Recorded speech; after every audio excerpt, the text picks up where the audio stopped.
Here's something most people in their 50s don't realize until it's almost too late. The IRS quietly gives you a bonus contribution slot the moment you turn 50. And in 2026, that slot is worth $1,000 extra inside your IRA. That brings your total annual IRA limit to $8,000 compared to $7,000 for everyone under 50. According to the Federal Reserve's survey of consumer finances, nearly half of Americans between 55 and 64 have less than $88,000 saved for retirement. If that number hits close to home, the catch-up rule isn't a footnote. It's one of the most direct legal tools available to close the gap. In the next 12 minutes, you'll know exactly how the $8,000 limit works in 2026, whether a traditional or Roth IRA makes more sense for your situation, and the one income-related mistake that quietly disqualifies thousands of savers every year. Where the catch-up rule came from. The $1,000 IRA catch-up didn't appear out of nowhere. Congress created it in 2001 under the Economic Growth and Tax Relief Reconciliation Act, EG-TARA, specifically because lawmakers recognize that many Americans spend their 40s focused on mortgages, college tuition, and family expenses, not retirement accounts. The catch-up was their admission that the standard contribution limit wasn't enough for people who started late. For years, that $1,000 catch-up amount sat frozen. The base IRA limit adjusted with inflation. The catch-up didn't. Then, Secure 2.0, signed into law in December 2022, changed the trajectory. It mandated that the $1,000 IRA catch-up amount would begin adjusting for inflation starting in 2024, indexed in $100 increments. The IRS confirmed the 2026 IRA catch-up limit remains at $1,000, bringing the total to $8,000 for savers 50 and older. That indexing provision matters because it means the gap between what younger savers can put in and what you can put in will widen over time, in your favor. One nuance worth knowing, the $8,000 ceiling applies across all your IRAs combined. If you hold both a traditional and a Roth IRA, you can split the $8,000 between them however you like, but the total cannot exceed $8,000. That's a hard IRS rule under Section 408. Traditional vs. Roth. Which account actually wins? This is where most people get the decision wrong. They treat the traditional versus Roth choice as a preference question. It isn't. It's a math question. And the math depends on one variable above all others, whether your tax rate is higher today or higher in retirement. Here's my take, given the evidence.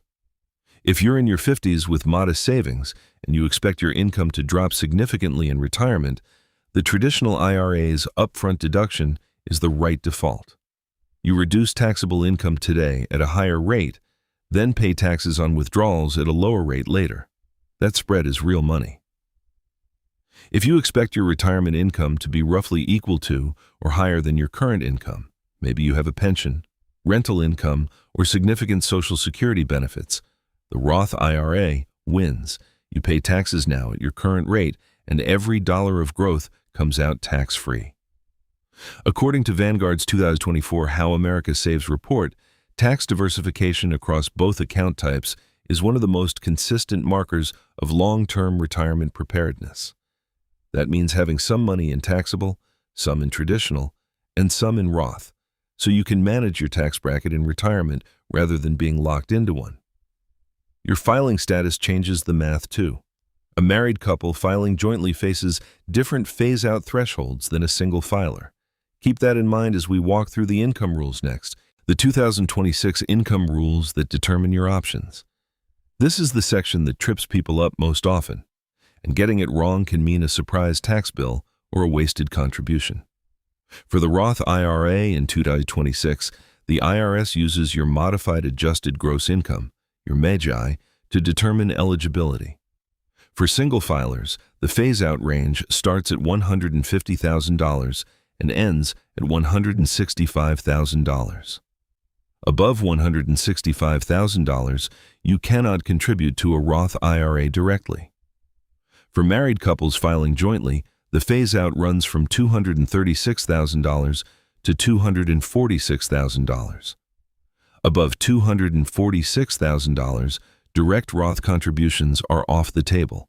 These thresholds are confirmed in IRS Notice 2025-82, which sets the 2026 retirement plan limits. For the traditional IRA, the contribution itself is always allowed. There's no income cap on putting money in. But the deductibility of that contribution depends on whether you or your spouse are covered by a workplace retirement plan. If you have a 401k at work and you're a single filer, your deduction phases out between $79,000 and $89,000 of MAGI in 2026. For married couples filing jointly where the contributing spouse has a workplace plan, the phase-out runs from $126,000 to $146,000. Here's where individual variation matters enormously. If your income sits inside one of those phase-out ranges, you get a partial deduction, not zero, but not full either. The IRS provides a worksheet to calculate the exact reduced amount. If you're above the deductibility threshold for a traditional IRA and above the Roth income limit, you may be a candidate for what's called a backdoor Roth conversion. That's a separate video, but it exists and it works. A worked example, running the real numbers. Let me walk this through concretely so the limits stop feeling abstract. Imagine Linda.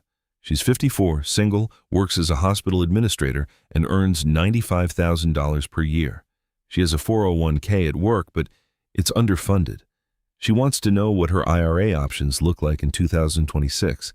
First, Roth eligibility. Her MAGI is $95,000. The Roth phase-out for single filers starts at $150,000. She's well below it. She qualifies for a full $8,000 Roth IRA contribution. Every dollar grows tax-free, and she pays no tax on qualified withdrawals in retirement. Second, traditional IRA deductibility. She has a workplace plan, so the deduction phase-out for a single filer applies. That range is $79,000 to $89,000 in 2026. Her $95,000 MAGI is above the $89,000 ceiling.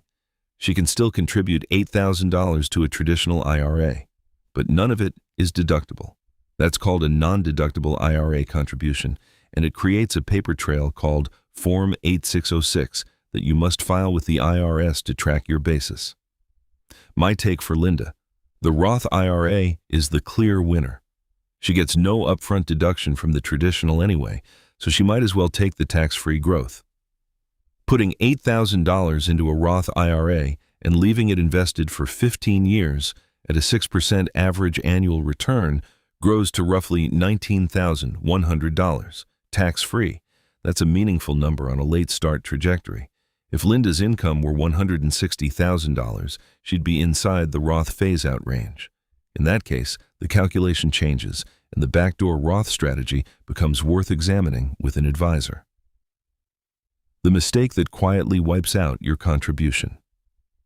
Here's what I see come up repeatedly, and it's fixable once you know it exists.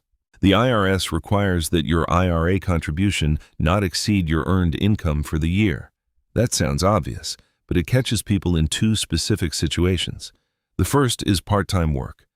If you semi-retired at 58 and now earn $5,000 per year from part-time consulting, your IRA contribution limit is $5,000, not $8,000. You cannot contribute more than you earned. This rule is written directly into Section 219 of the Internal Revenue Code. The second situation is a married couple where one spouse has little or no earned income. Many people assume the non-working spouse can't contribute to an IRA at all. That's wrong. The spousal IRA rule, also in Section 219, allows the working spouse's earned income to fund contributions for both. So if one spouse earns $80,000 and the other earns nothing, both can contribute up to $8,000 each, $16,000 combined, as long as the couple files jointly and the working spouse's earned income covers the total. That's a catch-up opportunity that a lot of dual IRA households miss entirely. I research retirement strategy for a living, and the spousal IRA is one of the most consistently underused provisions I come across. If you're married and one partner stepped back from full-time work, check this rule before the contribution deadline. Speaking of deadlines, the IRS allows IRA contributions for a given tax year all the way until tax day of the following year. For the 2026 tax year, that means you have until approximately April 15, 2027 to make your $8,000 contribution. You do not need to wait until December 31st. That runway is genuinely useful if cash flow is tight in the first half of the year. One more edge case worth flagging. If you contribute too much, say you put in $8,000 but only earned $5,000, the IRS charges a 6% excise tax on the excess amount for every year it stays in the account. That penalty compounds. The fix is to withdraw the excess contribution before the tax filing deadline. If you catch it early, no lasting damage. If you don't catch it, the cost grows year over year. Set a reminder when you make the contribution.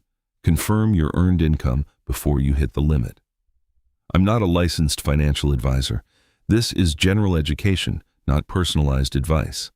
Consult a fiduciary before acting. If the $8,000 IRA catch-up is on your radar, next week's video is going to matter even more. We're covering the 6 highest impact retirement moves to make in your 50s when you're starting behind your power decade and how to use it. Subscribe so you don't miss it. And if there's a specific retirement question you'd like me to dig into, whether it's Social Security timing, Roth conversion ladders, or something else entirely, drop it in the comments and I'll work it into an upcoming video. This channel exists for exactly that conversation.